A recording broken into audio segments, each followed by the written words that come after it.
যুগে যুগে মানুষ বেঁচে থাকতো। আল্লাহ তাআলা তার ওখান থেকে আল্লাহ তাআলা কাঠ সার দিয়ে নিয়ে আসছে, অল্প সামান্য পরিমাণ তাদেরকে খায় দিয়েছে। কি দিয়েছে? হায়াতকে একবারে সংকীর্ণভাবে দিয়ে দিচ্ছে। দেখা যায় যে 40-এর পরে সর্বোচ্চ 45-50 অথবা 60 এর ভিতরে আল্লাহ তাআলা তাকে দুনিয়া থেকে নিয়ে যায়। হ্যাঁ, দুনিয়া থেকে কে যায়?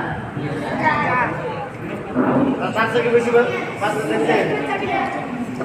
যদি আল্লাহ তাআলা যদি বাঁচা রাখে, যদি আল্লাহ তাআলা যদি বাঁচা রাখেন, বাঁচার কারণ কি?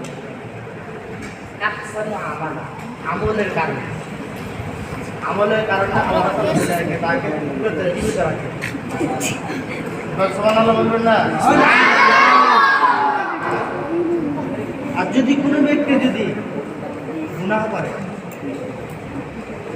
অতিরঞ্জিত গুনাহ করে, আল্লাহ তাআলা তাকে দুনিয়া থেকে অল্প সংকীর্ণ তাকে আল্লাহ তাআলা তাকে দুনিয়া থেকে নিয়ে যায়।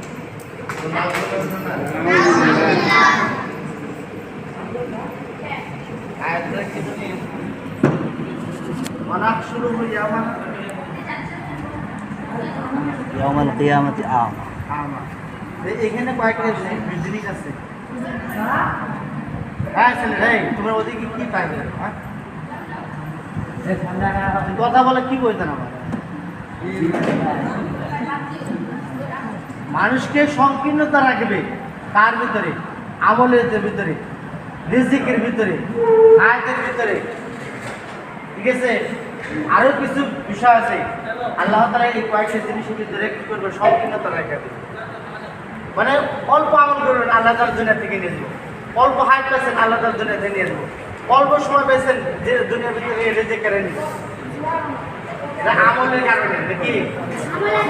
হ্যাঁ, আমল যদি ভালো করেন তাহলে আল্লাহ তাআলা আপনার আয়াত বাড়িয়ে দিবে, আমলকে বাড়ায় দিবে, রিজিককে বাড়ায় দিবে। এটা বিষয়টা বোঝার বিষয় আছে।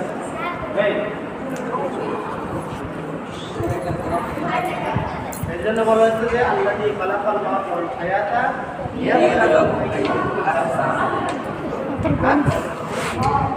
আল্লাহ তাআলা যে মৃত্যু রাখছে, এটা থেকে কেউ দূরে থাকতে পারবে না। হ্যাঁ, এটা থেকে কেউ পালাতে পারবে না।